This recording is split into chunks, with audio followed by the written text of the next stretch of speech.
ठीक है। हाँ, क्या मामला है सर? देखिए, इमामगंज थाना जो नया बना है वहाँ पे इमामगंज बाज़ार है। वहाँ पे कुछ दिन पहले एक दुकानदार से रंगदारी मांगी गई थी, फिर फायरिंग की घटना भी हुई थी।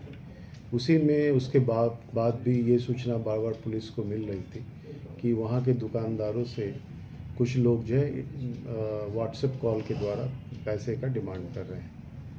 फिर एक केस रजिस्टर हुआ जिसमें एक दुकानदार आए हम लोग के सामने, क्योंकि जो भी एक फ़र्स्ट टाइम जो फायरिंग की घटना हुई तो उसमें एक केस रजिस्टर हुआ, वो 10वें महीने में हुआ था, और 11वें महीने में जो है ये सूचना तो हमें मिल रही थी, लेकिन कोई जो है दुकानदार हम लोग के पास नहीं आ रहे थे जो आके केस रजिस्टर करें।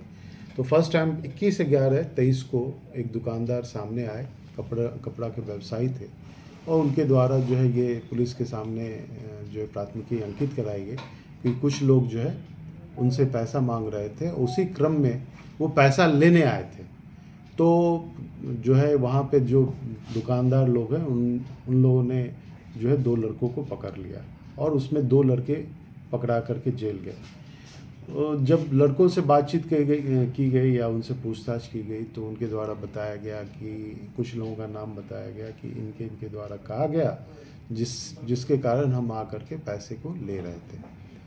लेकिन जो भी कॉल्स किए जा रहे थे वो जो है व्हाट्सएप कॉल थे, और जब वो लोग जेल चले गए उसके बावजूद, जेल जाने के बावजूद जो मेन उसका जो कॉन्स्पिरेटर था वो बार बार कॉल कर रहा था, और कॉल करके एक तरह से पुलिस को चुनौती दे रहा था। इस संबंध में अग्रतर वैज्ञानिक अनुसंधान किया गया, और व्हाट्सएप कॉल में जिसके द्वारा व्हाट्सएप कॉल किया जा रहा था उसको जो है जीरोइंग की गई और उसको पकड़ा गया। उससे जब पूछताछ की गई तो उसके द्वारा बताया गया कि ये जो षड्यंत्र है वो बेउर जेल में बंद एक अपराध कर्मी जो सुजीत महतो करके है उसके द्वारा किया जा रहा है, और उसी के द्वारा उसको मोबाइल जो है प्रोवाइड किया गया था, और जो सिम भी प्रोवाइड किए गए थे। और ये जो अभियुक्त है जिसके द्वारा ये जो कॉल किया जा रहा था वो नौबतपुर से किया जा रहा था। उसका जब भी हम लोग इन्वेस्टिगेट कर रहे थे या वैज्ञानिक अनुसंधान कर रहे थे तो उसमें जो उसका लोकेशन जो आईपी है वो आईपी नौबतपुर का मिल रहा था, जबकि यहाँ पे जो पैसे की डिमांड हो रही थी वो डिमांड सुजीत महतो के नाम से हो रही थी, या जो पकड़ाया था अपराधकर्मी उसके द्वारा बताया गया कि सुजीत महतो। तो हम लोग का बड़ा ही कॉन्ट्राडिक्शन आ रहा था, लेकिन अनुसंधान के क्रम में वैज्ञानिक अनुसंधान करते हुए 3 लोगों को पकड़ा गया। उनके पास से जिस मोबाइल से जो सेट से व्हाट्सएप कॉल किए जा रहे थे उसको भी जो है रिकवर किया गया। इसमें जो एसडीपीओ पालीगंज है इन्होंने बहुत ही साइंटिफिक तरीके से खास करके एसएचओ इमामगंज और एसएचओ विक्रम के साथ मिलकर बहुत अच्छे से टीम के तौर पे काम किया गया, और इसमें कुल जो है 3 लोगों को पकड़ा गया। 3 लोग जो पकड़े गए हैं, एक विजय कुमार है, उम्र 22 वर्ष है, ये किंजर के रहने वाले हैं अरवल के। दूसरा रंजन कुमार हैं, ये रहने वाले हैं आपको छोटी टंगरेला के। और तीसरे जो है अर्जुन कुमार हैं, ये भी छोटी टंगरेला के हैं। जो रंजन कुमार है इन्हीं के द्वारा व्हाट्सएप कॉल जो है किया जा रहा था, और इन्होंने ये स्वीकार किया कि ये सुजीत महतो के कहने पे किए।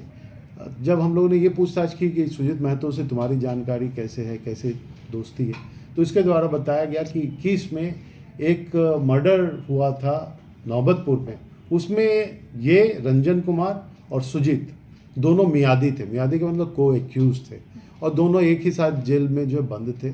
वहीं पे चूँकि साथ मिलके इन्होंने क्राइम भी किया था। फिर ये एक नया इनका था कि क्योंकि आप देखेंगे जो पूछताछ में इनके द्वारा बताया गया कि पहले तो 5 लाख मांगे, 4 लाख मांगे, तो जब दुकानदार चूँकि गरीब थे, बहुत वेल ऑफ नहीं थे, तो वो गिड़गिड़ाते थे कि भैया इतना पैसा कैसे दें। वीडियो तो उनके द्वारा जो है यानी ये कहा अच्छा चलो 30,000 रुपया ही दे दो। और इसमें से एक व्यक्ति जो पकड़ाया है जो अरवल का किंजर का, वो जाकर के पैसा लिया है 30,000 रुपया जो है उसके द्वारा ये एक्सेप्ट किया गया, और दुकानदार लोग भी जो ये बताया कि 30,000 रुपया हमने उसको दिया है।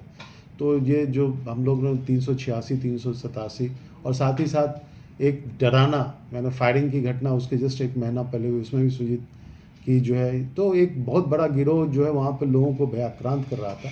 तो उसके उद्भेदन में ये काफ़ी दुकानदार को जाके क्या कहते थे, मैसेज व्हाट्सएप पे क्या कहते थे ये लोग?